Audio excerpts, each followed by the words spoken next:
Okay. Hey, lady, welcome back to the ladies' room. And today I'm reviewing the book A Time for Mercy by John Grisham. This is the book. Stick around, I'll jump right into it. A Time for Mercy by John Grisham. It is 480 pages. It took me about 4 months to read. I posted this book in November on my Instagram, so that's how I know. And I need to hurry up and get this book review out because the lady who lent me this book really wants it back. Like, she's put me on a really strict time limit. Before reading the book, I was in conversation with this other woman, and we were talking about books that we've read recently. She shared that she read a new book, and this book had almost 80,000 comments on Amazon. At the beginning, I was assuming that the book would open with a murder, and it did. A well known officer in a small town is murdered by a teenage kid by his own gun in his own home. All of the other officers are scrambling to figure out what happened, but it appears very straightforward. The officer was shot point blank in his head in his home by the kid. Information quickly flows and the plot thickens. The scene is starting to set. The officer, Stuart Kofer, was dating the kid's mother, Josie. She was living with him along with the kid, Drew, and his sister, Kara. Kiera. Kiera. Kara. Kiara. We're going to call her Kiara. On this particular night, he came home intoxicated and got into a physical altercation. He. Okay, so towards the middle of the book, the discovery opens, and Stuart Kofer has the history of being involved in drunken brawls. Josie has lived most of her life on the run based on a series of unfortunate circumstances, and Jake's practice has been catching the heat in the press, of course. So there was a mention of the Smallwood case currently being litigated. I think that's the word. A man was driving his family and he drove into a moving train. Sounded wild. The car shattered and everyone was pronounced. And the dad, mom, two kids, it was ugly. There were uh Jake and his firm was suing for the family damages and all. The railroad company was fighting to keep the money. There was a possibility that there could be a high payout for this. The other case, now this was on the hush hush. The details were very vague, but the reader does know that the man he defended got off on a murder. This was a while ago, based on an insanity defense. The defendant was black and accused of murdering a white man. Again, this is Mississippi, and the book was set around 1990, I think. Basically, the locals were not in favor, and this has caused a little bit of tension. We find out what really happened towards the end of the book. So, keep reading. Towards the end of the book, we are front seat for this trial. The state of Mississippi versus Gamble. And the trial was quick but bloody. Plenty of surprises. Threats, fights break out in the deliberation, a few additional lawsuits, a sensational case. One spoiler, somebody pops up pregnant. And this changes the whole case.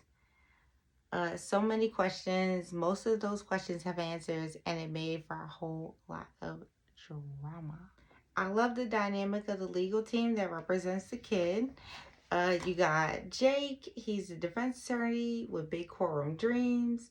His legal aid or paralegal, I think that's the term. She is a sharp, focused vet and paralegal destined for law school with a knack for legal research. They all work under a disbarred vigilante legend who is Lucian, who is pushing Jake to take on the toughest cases and fight to the end. Working closely with Harry Rex, who is the wild card, who is partnering with him in the Smallwood case and is looking for a big settlement out of the company who own the trains, who, uh, you know, you know. Who was I? Where was I? Where was I? Okay. Working closely with Harry Rex, the wild card, who is partnering with him on the Smallwood case.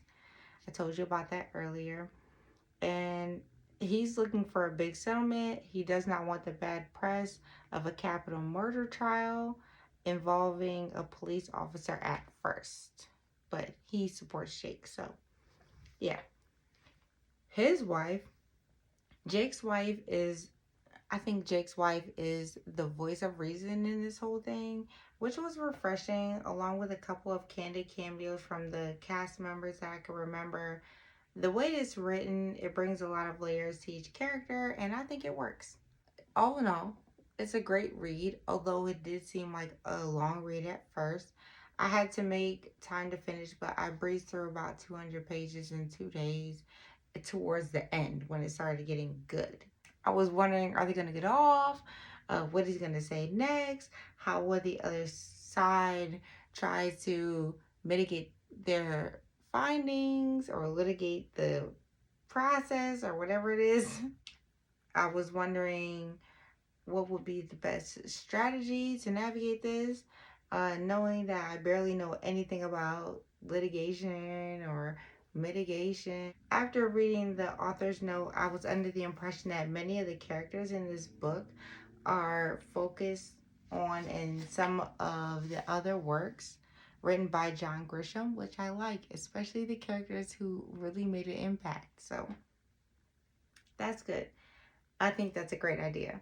All in all, I give this book a 7.5 to an 8 out of 10 bananas or stars, whatever the rating system is at this point.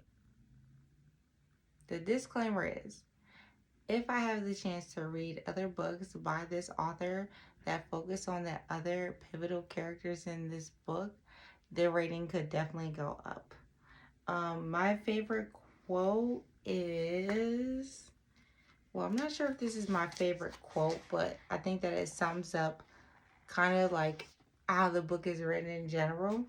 And I'll just read an excerpt from it. Now, Mrs. Gamble, you say you were essayed by Mr. Colfer on a number of occasions. No, sir. I said I was R-worded by Mr. Colfer, she said with ice. Another response scripted by Libby and Portia. But you never told anyone. No, sir. There was no one to tell. You're enduring these terrible attacks, yet you never sought help? From who? What about law enforcement? The police? Jake's heart froze at the question. He was stunned by it, but prepared, as was his witness. With perfect timing and diction, Kiara looked up at Dyer and said, Sir, I was R-worded by the police. I think that's all for this one. Have you ever read A Time for Mercy by John Grisham? What are your thoughts? Leave them in the comments. Like, share, subscribe for more content like this. And we'll see you in the next one. Bye.